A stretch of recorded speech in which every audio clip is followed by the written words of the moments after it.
Lens तथा दर्पण का संयोजन यानी combination of lens and mirror, ये टॉपिक हम लोग डिस्कस करेंगे। और उसमें भी पहला हम ये देखेंगे कि अवतल लेंस की फोकस दूरी समतल दर्पण की सहायता से ज्ञात करना। हमने लास्ट टाइम में एक डिस्प्लेसमेंट मेथड देखा था, डिस्प्लेसमेंट फार्मूला देखा था, जिसमें हमने देखा था कि किसी उत्तल लेंस की फोकस दूरी कैसे ज्ञात कर सकते हैं, है ना। तो चूंकि उत्तल लेंस में क्या होता है कि वस्तु का जो है वास्तविक प्रतिबिंब बनता है, यानी उसके द्वारा बनाए गए प्रतिबिंब को पर्दे पर प्राप्त किया जा सकता है, जिससे उसको हम लोग जो है कई तरीके से ज्ञात कर सकते हैं। लेकिन अवतल लेंस के केस में ऐसा नहीं होता है।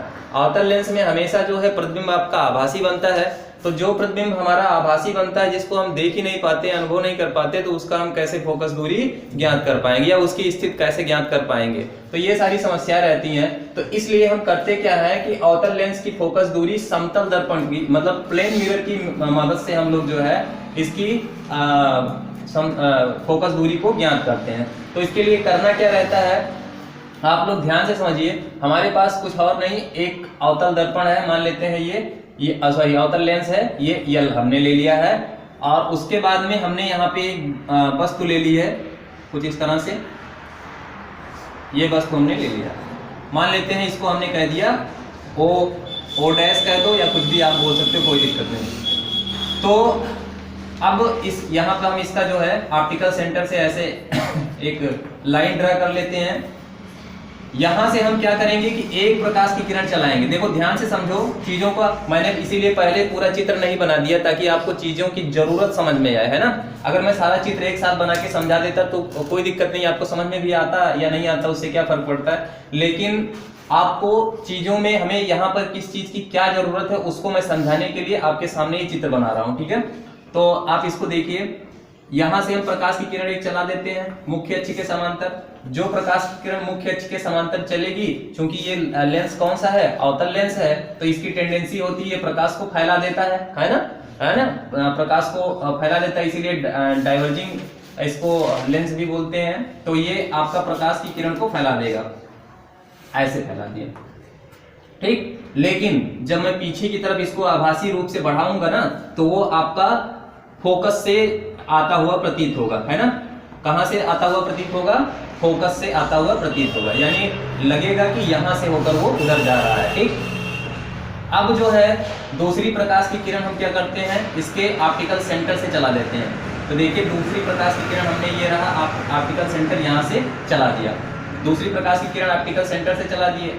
अब क्या है कि इसको भी, क्योंकि जो प्रकाश की किरण ऑप्टिकल सेंटर से चलाई जाती है आपको अच्छे से पता है कि वो सीधे निकल जाती है, लेकिन उसको भी हम आभासी रूप से पीछे बढ़ाएंगे। उसको भी आभासी रूप से जब हम पीछे बढ़ाएंगे ऐसे डैश डैश करके, तो वो दोनों एक दूसरे को यहाँ पर कट कर रहे हैं। जहां पर आपको कट कर रहे हैं वहां पे आपका क्या बन जाएगा, एक आभासी प्रतिबिंब बन जाएगा। तो हमने कह दिया ये आभासी प्रतिबिंब आई डैश बन गया, आई डैश जो है एक आभासी प्रतिबिंब यहाँ पर बन गया है। अब ये आभासी प्रतिबिंब बन गया। हम ये जो लेंस कहे थे पॉइंट ये बोला था, हम उस पॉइंट को यहाँ पर बोल देते हैं और वही हमारा ऑप्टिकल सेंटर हो जाएगा, मतलब कि यल, ठीक है। इस पॉइंट को हमने यहाँ पे कह दिया। अब देखिए हमें चाहिए क्या, जरूरत क्या है, पहले वो जरूरत समझते हैं। जैसे हमें फोकस दूरी इसकी निकालनी है, और अगर हमें फोकस दूरी इसकी निकालनी है तो हम लेंस के सूत्र से जानते हैं 1/b - 1/u = 1/f होता है, ठीक। अब यहां पर अगर हम इसी को कैलकुलेट कर लें तो चूंकि अवतल लेंस की बात होती है, तो अवतल लेंस में आपका फोकस दूरी क्या होता है, ऋणात्मक होता है। चलिए यहां पर हम पहले ऐसे इसको ऐसे लिख दिए, u - b और बटा ub = हो जाएगा 1/f। ध्यान से समझिए, आपको बहुत अच्छे से समझ में आ जाएगा।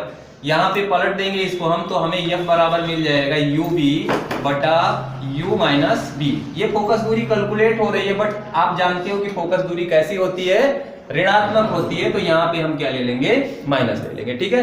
मतलब कहने का अभी चूंकि ये न्यूमेरिकल वैल्यू होता तो हम कुछ कैलकुलेशन कर लेते तो पता चल जाता नेगेटिव आ रहा है पॉजिटिव आ रहा है क्या हो रहा है ना, बट ये क्या है u भी है, तो हम इसको बाद में ऐसे कैलकुलेट कर लिए, उसके बाद में माइनस लगा दिए, बिकॉज हम जानते हैं कि फोकस दूरी ऋणात्मक होती है अवतल लेंस के केस में। अब देखो अगर हमें यही है लेंस की फोकस दूरी, अब हमें ये हो गया, हमारे पास ये जब हो गई फोकस दूरी, तो हमें अब इसी फार्मूले की मदद से हम निकालेंगे, हैं। इसी फार्मूले की मदद से निकालेंगे। लेकिन भैया हमें हमारे पास दो राशियां हैं, u है और b है। अगर u b पता चल जाए किसी तरह से तो हम क्या कर सकते हैं, फोकस दूरी आसानी से ज्ञात कर सकते हैं। अब आप यहां से देखिए, हम u के विषय में तो एकदम निश्चिंत है, क्योंकि हम जानते हैं कि जितनी दूरी पर वस्तु हम लेंस के सामने रखेंगे, ऑप्टिकल बेंच, ये आपकी समझ लीजिए कि ऑप्टिकल बेंच है, तो ऑप्टिकल बेंच पर जो प्रकाशिक बेंच होती है, प्रकाशिक बेंच कुछ और ना होकर के एक तरह का ऐसे पटरा होता है, ठीक है। पटरे पे जो है कुछ खांचे बने रहते हैं, उस पर नंबरिंग रहती है, वही आपका प्रकाशिक बेंच होता है। वो खिसकाने वाला भी बना रहता है, उस पर हम लेंस को, ऑब्जेक्ट पिन को, इमेज पिन को आसानी से इधर उधर खिसका सकते हैं, नंबरिंग रहती है, उसको हम लोग देख लेंगे, ठीक है। तो वहां पर हम इसकी रीडिंग कर लेंगे कि लेंस और वस्तु, ये जो वस्तु हमने रखा है, लेंस और वस्तु के बीच में कितनी दूरी है, इसकी हम मेजरमेंट कर सकते हैं और वो हम ज्ञात कर लेंगे, u हो जाएगा। लेकिन प्रॉब्लम तो भैया इसके साथ है, असली प्रॉब्लम तो इसके साथ है। ये दूरी हम कैसे लाएंगे, इसको हम मान लेते हैं b है, लेकिन ये b मेजर कैसे करेंगे, जबकि हम ये नहीं जानते हैं कि ये प्रतिबिंब बन कहाँ रहा है। बात समझ रहे हो ना, ये प्रतिबिंब कहां पर बन रहा है, हमें ये प्रतिबिंब तो दिखेगा नहीं, तो जब हमें ये प्रतिबिंब दिखेगा नहीं तो हम कैसे जान पाएंगे कि प्रतिबिंब कहां बन रहा है और दूरी कैसे मापेंगे।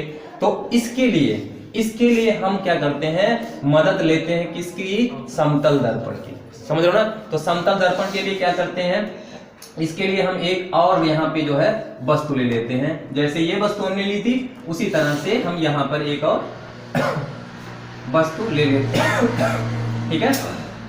इस वस्तु को हम अलग कोई नाम दे देते हैं, ए बी कह देते हैं। हमारे पास एक दूसरी वस्तु है, ये भी सहायक वस्तु पिंड कहा जाता है, इसको सहायक वस्तु पिंड। तो ये सहायक वस्तु पिंड हो जाएगी। और फिर हम इन दो इसके और इस मतलब सॉरी, ये आपका क्या है, अवतल लेंस है ना, अवतल लेंस और ये सहायक वस्तु पिंड की AB के बीच में जो है हम एक प्लेन मिरर सेटअप बनाते हैं। यहाँ पे हम एक प्लेन मिरर ले लेते हैं।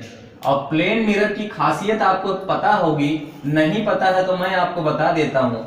इसकी खासियत ये होती है कि जितनी दूरी पर वस्तु आप सामने रखते हो, उतनी ही दूरी पर आपका प्रतिबिंब बनता है। तो हम क्या करते हैं, सिंपल सा कि यहाँ से प्रकाश की किरण चला देते हैं। ये हमने इसके सामने वस्तु रखी थी, देखो एक मिरर का ये जो मैंने ऐसे ऐसे लगा दिया ना, ये शौक में नहीं लगाया है, ये क्या है, ये मैंने इसलिए लगाया है, ये आपका दिखा रहा है पॉलिश है, ठीक है। इधर चिकना पृष्ठ है, प्रकाश की किरण जब भी आपकी यहाँ से चलेगी, तो प्रकाश की किरण जब हम यहाँ से चला देंगे ना, तो वो प्रकाश की किरण ऐसे हम चला देते हैं, कुछ इस तरह से दो प्रकाश की किरण चला देते हैं, ठीक।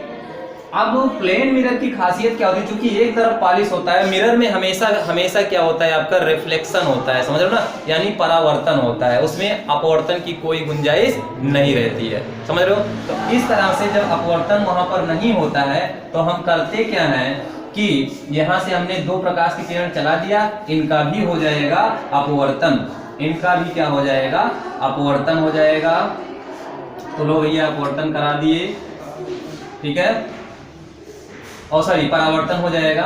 और इन दोनों का मैंने करवा दिया परावर्तन, ये देखिए इसका भी हो गया परावर्तन, ठीक। और इस तरह से हम परावर्तन इसका करवा रहे हैं कि जब हम इनको देखेंगे पीछे की तरफ, तो पीछे की तरफ देखेंगे तो हमारा यहाँ पर क्या हो जाएगा कि एक दूसरे को आभासी रूप से अगर हम पीछे बढ़ाएं इसको, है ना, जहां से जैसे परावर्तन हो रहा है, परावर्तन होने के बाद में इसको हम पीछे की तरफ बढ़ाएंगे तो हमारा यहाँ पर क्या हो जाएगा, एक दूसरे को इंटरसेक्ट करेंगी, ठीक।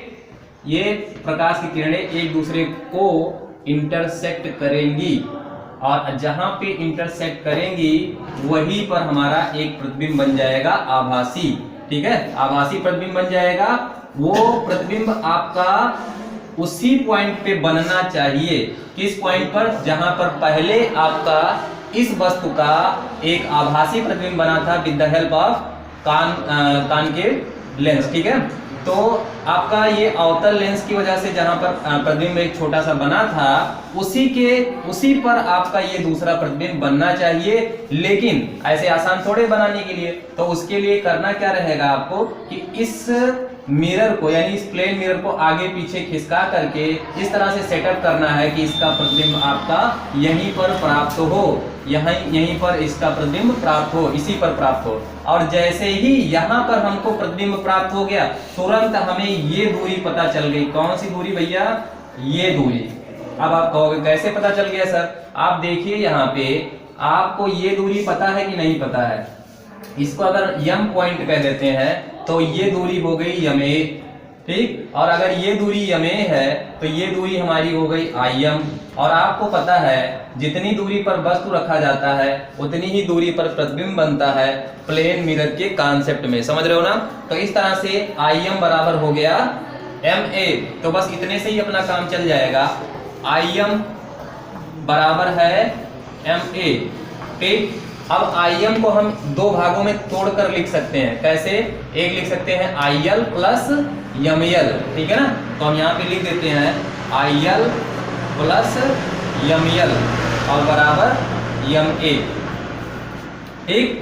अब IL की जगह पे देखिए, ध्यान से देखिए, IL आपका कुछ और नहीं है, क्या है?